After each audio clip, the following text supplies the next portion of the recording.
Welcome back. Tonight we're focusing on the fine print of a new privacy policy affecting WhatsApp users. The free messaging service was previously bought by Facebook, and Facebook will now be able to access the information of WhatsApp users.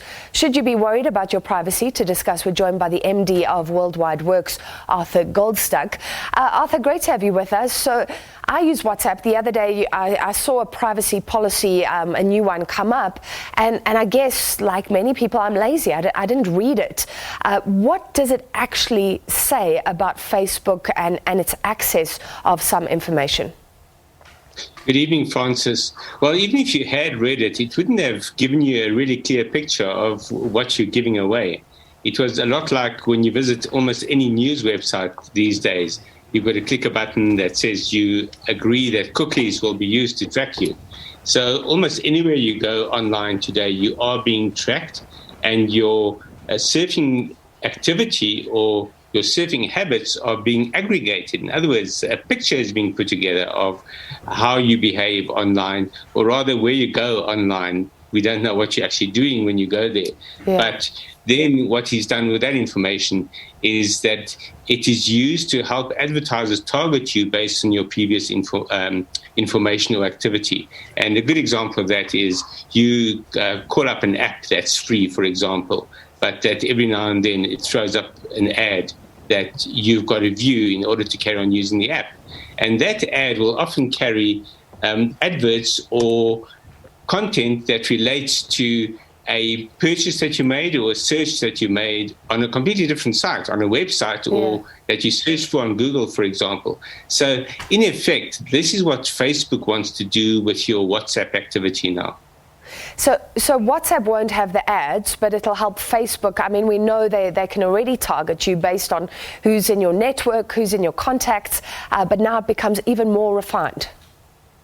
Yes, very much so. And it's in fact quite alarming when you look at the detail of what they are saying. And I can only read the list to you of some of the information around your device that they allow to collect: battery level, signal strength, app version, browser information, mobile network, phone number, mobile operator, language, time zone, IP address. That is incredibly alarming, but it's par for the course in terms of the kind of privacy that you've been giving up for a few years now.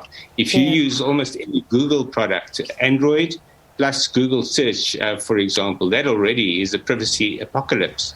And what Facebook is doing is almost trying to catch up with Google in terms of how cleverly they put together all that information to target you. So what Facebook is really saying is privacy be damned. Yeah. Well, explain this to me further. Arthur, I'm not actually on Facebook. I've made a decision not to be, but I use WhatsApp. So now you're saying that Facebook can still access what I'm browsing on my search engine on my phone, not even WhatsApp related. If you're not on Facebook and you have managed to close your Facebook account, which is not that easy either, then this is probably irrelevant to you, because the idea of this is to target you on Facebook when you're using Facebook with the information that's been gathered about your behavior or your usage of both Facebook and WhatsApp.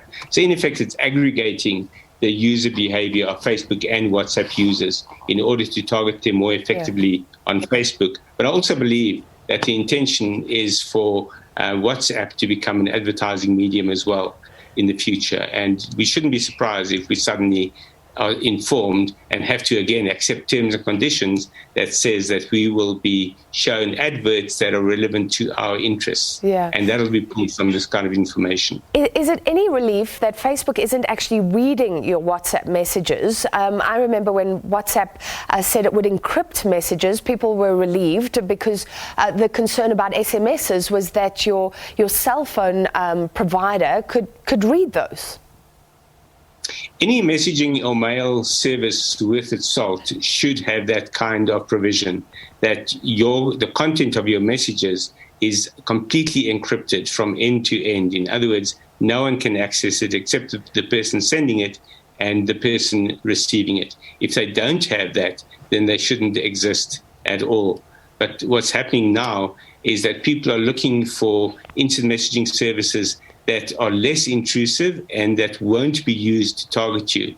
And for example, Telegram, a Russian service, and Signal have both had a massive increase in downloads as a result of the Facebook move. But I think there's one other aspect that people are not seeing here either, and that is that Facebook is already in the crosshairs of the antitrust authorities in the United States. The Federal Trade Commission, as well as the Attorneys General of 48 states, have opened an antitrust suit against Facebook regarding the Instagram acquisition and how they combine that information. So this is almost showing a finger to the antitrust authorities by, at a time like this, introducing these kinds of terms and conditions. Well, we know, I mean, once they've got the information, they've got the information. So it's good to just move quickly. What would you say? You said this was a privacy apocalypse. What would you say to people right now who are concerned about their privacy, who use WhatsApp and Facebook, I guess? The primary message is that you should have been concerned about your privacy all along. From the moment you started using a smartphone with Android or iOS, that's on Apple devices, and the moment you started downloading apps and using them, you were giving permission for various pieces of information to be shared by the provider of the apps, as well as by Google and Apple and the like. Even now, the Google Play Store still allows developers to require you to give permission to access various bits of information from your cell phone that are not relevant to the app. And I believe this is also an area where Google will increasingly come under fire. But the reality is your privacy was compromised a long time ago. Yeah. The only way to really get away from this kind of situation is to stop using a smartphone altogether. But the compromise is to try to wean yourself off those services that are the most intrusive. Very difficult, and most people will say, well, for the sake of free services, I'll accept the advertising. Yeah. It's almost become like a trade-off. You either be networked into the world, people are even using WhatsApp for business now, or you stand alone, you protect your privacy, but you won't have that social network anymore. Yes, there's a popular cliche that says that if you're not paying for the product, you are the product. So by using it for free, you are tacitly giving permission for yourself to be sold. And if you don't like that, then stop using it. It's as simple as that. And just quickly, before we let you go, you mentioned Telegram, run by the Russians. So how do you know what other services you could trust and that they won't be invading your privacy down the line? There are a lot of reviews online. You can do a search on Google, ironically, to find which are the most secure of these messaging apps. And there are reliable sites that rate them for their security. And Telegram and Signal tend to come up the highest. There are others as well, but they're very obscure, and chances are very few of your friends and contacts will be using them. So that's the real trade-off. And the reason most people will carry on using WhatsApp is that all their friends and contacts are on WhatsApp.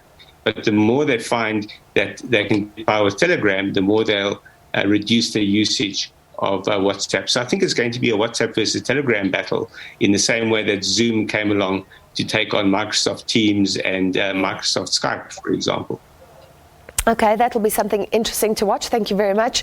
It's not alleviating those privacy concerns, saying it's a privacy apocalypse, what's going on. That's the MD of WorldWideWorx, Arthur Goldstuck. Now, poor internet connection